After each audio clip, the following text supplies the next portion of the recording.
Kaine.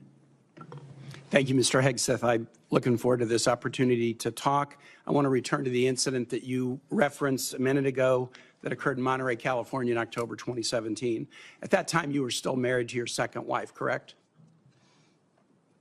I believe so. And you had just fathered a child by a woman who would later become your third wife, correct? Senator, I was falsely charged, fully investigated, and completely cleared. So you think you were completely cleared because you committed no crime. That's your definition of cleared? You had just fathered a child 2 months before by a woman that was not your wife. I am shocked that you would stand here and say you're completely cleared. Can you so casually cheat on a second wife and cheat on the mother of a child that had been born 2 months before, and you tell us you are completely cleared? Senator, how is that a complete clear? Welcome back to American Mindset, the channel where we defend freedom, honor our values, and call out the nonsense that threatens the principles this great nation was built on. Today, I want to talk about a Senate hearing that grabbed headlines and left me thinking deeply about the values we hold as Americans. It's a moment that goes far beyond partisan politics, and it's a moment that challenges us to reflect on the kind of leadership we want for our country. In this hearing, Senator Tim Kaine grilled Pete Hegseth, a man nominated for Secretary of Defense, about his past actions. It was fiery, it was uncomfortable, and honestly, it was necessary. You see, this isn't just about one man or one political party. This is about the principles and standards we hold for our leaders. It's about accountability, transparency, and the trust we place in the people who represent us on the global stage. Senator, her child's name is Gwendolyn Hope Hegseth, and she's a child of God, and she's 7 years old. And she was, and you cheated on the mother of that child less than 2 months after that daughter was born, didn't you? Those were false charges. Well, it was fully investigated, and I was completely cleared. And I am so grateful for the marriage I have to this amazing woman behind me. You've admitted that you had sex at that hotel in October 2017. You said it was consensual, isn't that correct? Anything? You've admitted that it was consensual, and you were still married, and you just had a child by another woman. Again, how do you explain your judgment? Completely false charges against me. You fully investigated, and I was completely clear. You have admitted that you had sex while you were married to wife 2 after you just had fathered a child by wife 3. You've admitted that. Now, if it had been a sexual assault, that would be disqualifying to be Secretary of Defense, wouldn't it? It was a false claim then and a false claim now. If it had been a sexual assault, that would be disqualifying to be Secretary of Defense, wouldn't it? That was a false claim. So you're talking about a hypothetical. So you can't tell me whether someone who has committed a sexual assault is disqualified from being Secretary of Defense? Senator, I know in my instance, and I'm talking about my instance only, it was a false claim. But you acknowledge, investigated. that you cheated on your wife and that you cheated on the woman by whom you had just fathered a child. You have admitted that. I will allow your words to speak for themselves. You're not retracting that today. That's good. I assume that in each of your weddings, you've pledged to be faithful to your wife. You've taken an oath to do that, haven't you? Senator, as I've acknowledged to everyone in this committee, not a perfect person, not claiming to be. But no, I just asked a simple question. You've taken an oath like you would take an oath to be Secretary of Defense in all of your weddings to be faithful to your wife. Is that correct? I have failed in things in my life, and thankfully I'm redeemed by my Lord and Savior, Jesus Christ. In finalizing divorces from your first and second wives, were there non-disclosure agreements in connection with those divorces?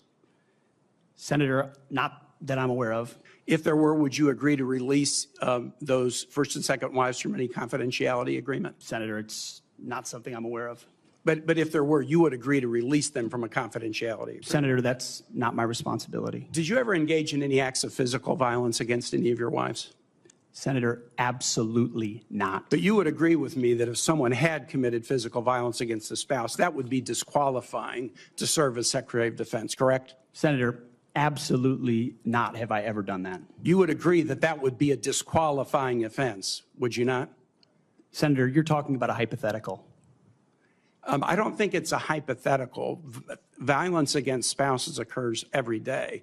And if you as a leader are not capable of saying that physical violence against a spouse should be a disqualifying fact for being Secretary of the most powerful nation in the world, you're demonstrating an astonishing lack of judgment. The incident in Monterey led to a criminal charge, a criminal investigation, a private settlement, and a cash payment to the woman who filed the complaint. And there was also a non-disclosure agreement, correct? It was a confidential settlement agreement off of a nuisance lawsuit. Right. During an interview, you claimed that you settled the matter because you were worried that if it became public, it might hurt your career. Do you maintain that you were blackmailed? Senator, I maintain that false claims were made against me. And ultimately, your attorney those used false the claims, phrase, I have the opportunity to attest my innocence in those false claims. But you didn't reveal any of this to President Trump or the transition team as they were considering you to be nominated for Secretary of Defense. You didn't reveal the action. You didn't reveal the criminal complaint. You didn't reveal the criminal investigation. You didn't reveal the settlement. You didn't reveal the cash payment. Why didn't you inform the commander-in-chief and the transition team of this very relevant event? Senator, I've appreciated every part of the process with the transition team. They have been open and honest with me. We've had great conversations between the two of us. And I appreciate the opportunity that President-elect Trump has given me. You chose not to reveal this, right? Because you knew it would hurt your chances. So you chose not to reveal this really important thing to the commander-in-chief and the transition team because you were worried about your chances rather than trying to be candid with the future president of the United States. Are there any other important facts that you chose not to reveal to the president-elect and his team as they were considering you to be Secretary of Defense? Senator, I sit here before you an open book, as everyone who's watched this process. With multiple non-disclosure and confidentiality agreements tying the hands of many people who would like to comment to us. Much has been made of your workplace behavior as a leader of nonprofit veterans organizations and as a Fox News contributor. Were you fired from either of the leadership positions with the nonprofits? I was the leader. I was the CEO of Concerned Veterans for America and the executive director of Vets for Freedom. Were you fired from either and I of was them? never fired from a veterans organization. Do you have non-disclosure agreements with either of those organizations? Not that I'm aware of, Senator. Many of your work colleagues have said that you show up for work under the influence of alcohol or drunk. I know you've denied that, but you would agree with me, right, that if that was the case, that would be disqualifying for somebody to be Secretary of Defense. Senator, those are all anonymous false claims, and the totality they're not anonymous. The letters on the record here. They're not anonymous. On the record, people we've seen records with names attached to them. Vets for Freedom, Concerned Vets for America, and Fox News attributing to me working hard every day on behalf of one of your mission. colleagues said that you got drunk at an event at a bar and chanted, "Kill all Muslims." Another colleague, not anonymous, we have this, said that you took co-workers to a strip club. You were drunk, you tried to dance with strippers, you had to be held off the stage, and one of your employees in that event filed a sexual harassment charge as a result of it. Now, I know you denied these things, but isn't that the kind of behavior that, if true, would be disqualifying for somebody to be Secretary of Defense? Senator, anonymous false charges. They're not anonymous. And I'll just conclude and say this to the chairman. You claim that this was all anonymous. We have seen records with names attached to all of these, including the name of your own mother.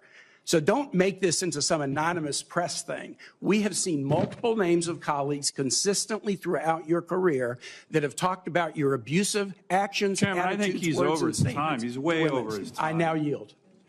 And thank you very much. I now ask unanimous consent to enter into the record a family court order concerning the appointment of parenting time between Mr. Hegseth and Mrs. Samantha Hegseth. It states that there were no claims of domestic abuse or probable evidence of abuse in the relationship. Without objection, that will be added to the record. Now, let me be clear. Accountability doesn't mean perfection. None of us are perfect. Every single one of us has made mistakes. We've stumbled, we've fallen, and we've had to own up to it. That's part of being human. But when you're being considered for one of the most powerful roles in the world, Secretary of Defense, your mistakes matter. Your choices matter. And your ability to be honest about those choices matters most of all. During the hearing, Senator Kaine raised serious questions about events in 2017 when Pete Hegseth was still married to his second wife. According to records, around this time, Hegseth fathered a child with a woman who would later become his third wife. Then came the incident in Monterey, California, a situation involving allegations of misconduct, a criminal investigation, a private settlement, and a non-disclosure agreement.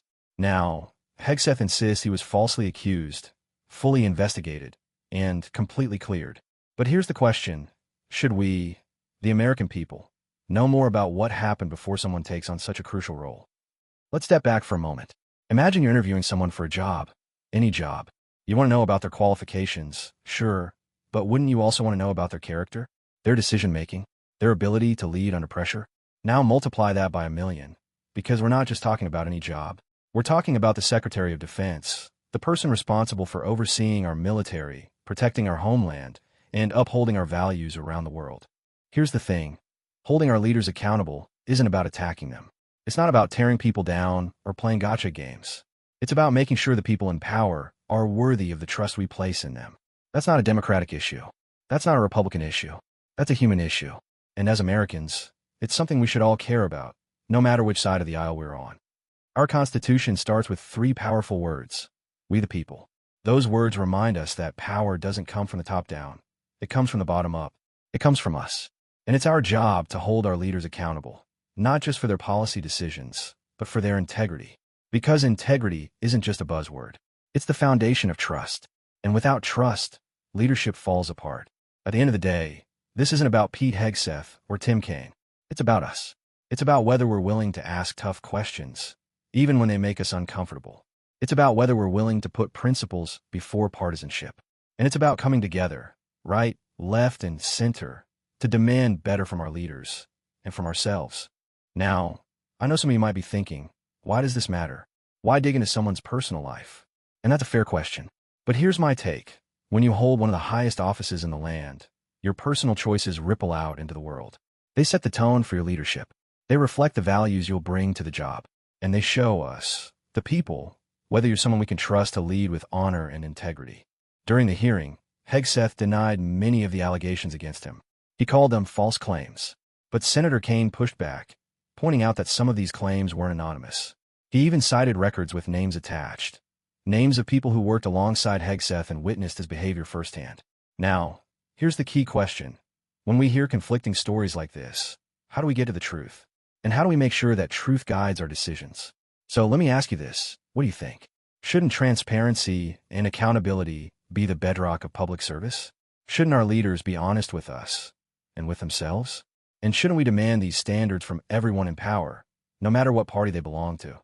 Here at Rising Daily, we believe in rising above division. We believe in focusing on what unites us, not what tears us apart. And we believe that when we come together, as Americans, as patriots, as people who care about this country, we can demand better leadership, better accountability, and a better future for all of us. Thanks for watching.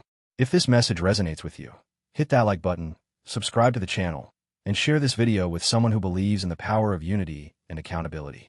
Together, we can rise above the noise and build a better tomorrow. I'll see you next time on Rising Daily.